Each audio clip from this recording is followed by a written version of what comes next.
All right, here's a higher order derivatives problem where we are given y equals -4 cosine x.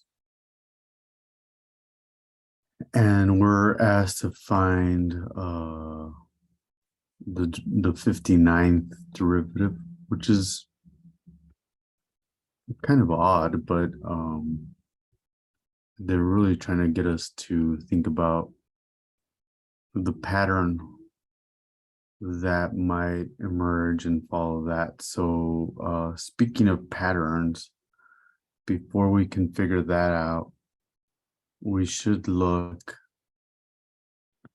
at what pattern might emerge. So I'll try to use this box over here to try to explain that. So the first derivative is what we're going to deal with. But in order for this to be more sensible, we're going to start with a rule. And that is assuming, let's put it up here, that y is equal to cosine x. Okay, so maybe we'll put that in the same box. That way we know what we're talking about the same thing, and those are related, right? So the derivative, the first derivative, and we're using the little prime symbol, is going to be, so the derivative of the cosine function, this is a rule or a theorem that can be proven, is minus sine x. Okay, so then if I take the second derivative, that should be an x. Yeah, those should be x's. This should be an x as well. Dy dx. Okay, so we've already taken the first derivative. So let's take the derivative of this function. So the derivative of sine x is cosine x. So I hope adding these boxes doesn't get too confusing.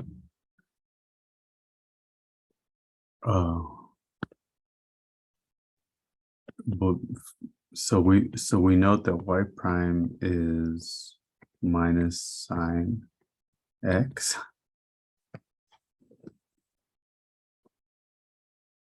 And we should note also, let's put it in a different color just to have it stand out there, that if y is sine x,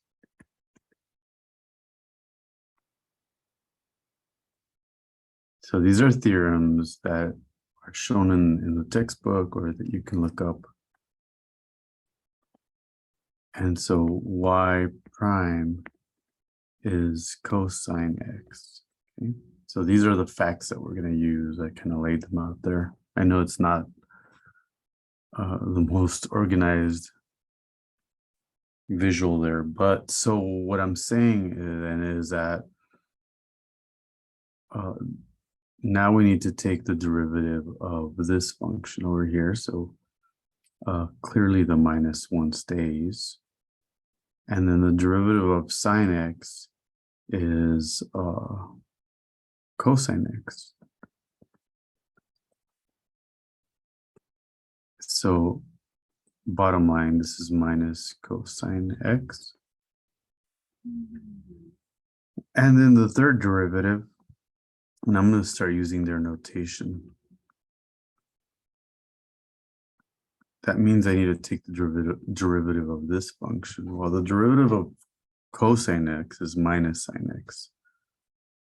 So this is going to be minus sine x, which is obviously positive sine x. And then I'm afraid the last one I wanted to do is not going to fit. So let me see if I can do a little erasing and actually make it fit down at the bottom. Because I want to get them all in. So then dy, this is the 4, dx, we need to take the derivative of sine x,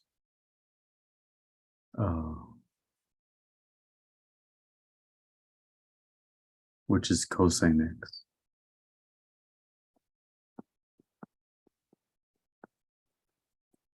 Which we already got here.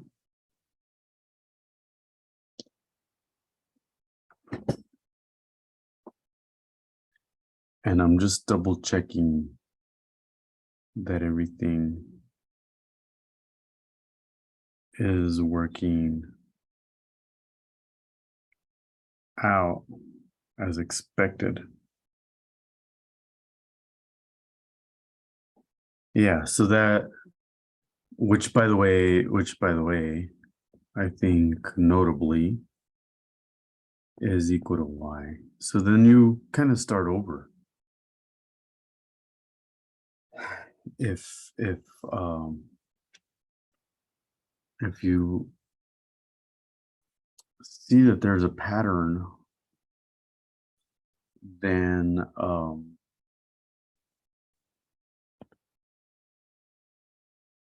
trying to figure out the best way to demonstrate this on the screen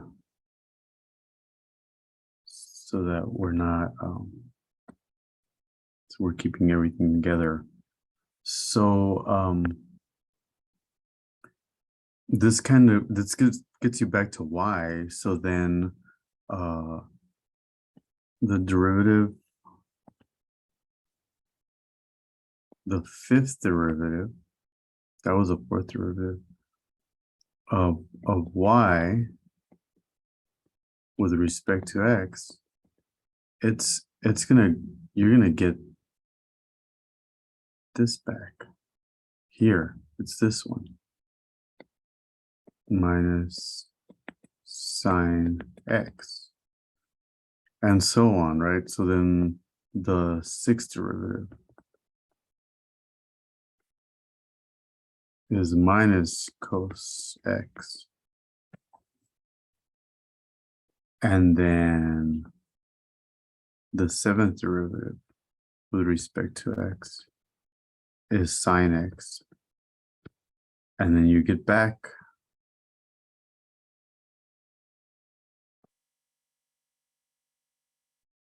there.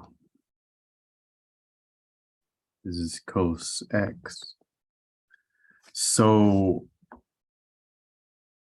then let me erase this just to help me with space. Those things are still all true.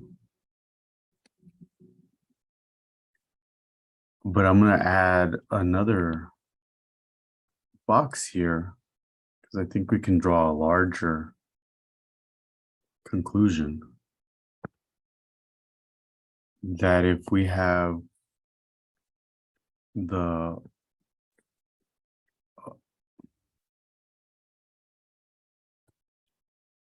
if the derivative we're after is of the form 4n plus 1,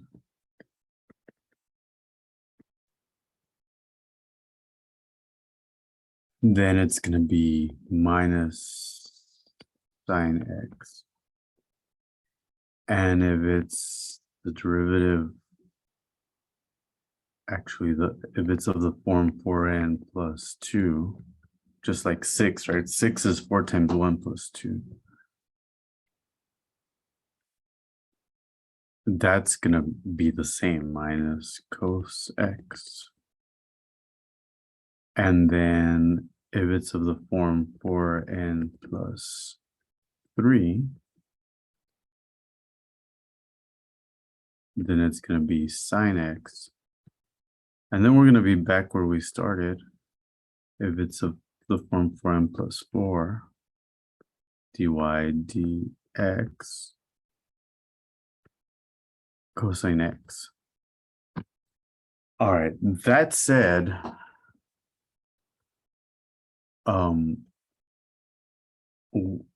notice that 59 is 4 times something plus something, right? So we've got to figure out what that is. Maybe 59 divided by 4. If we divide, that should get us what we need.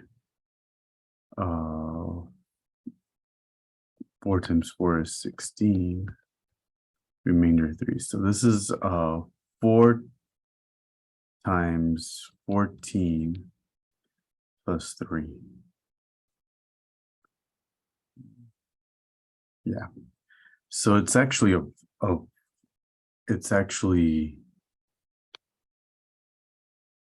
we'll just use a black, we'll use maroon here. We'll try to put a circle around it. So it's that form.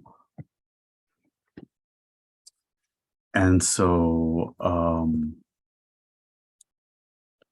you leave the constant out in front, and then you take the derivative of cosine, which is what we started with, but it's the 59th derivative. So it is going to be sine x. And I know I left a lot of space here on the right, but I think I've solved the problem. There's no need to use all that space. This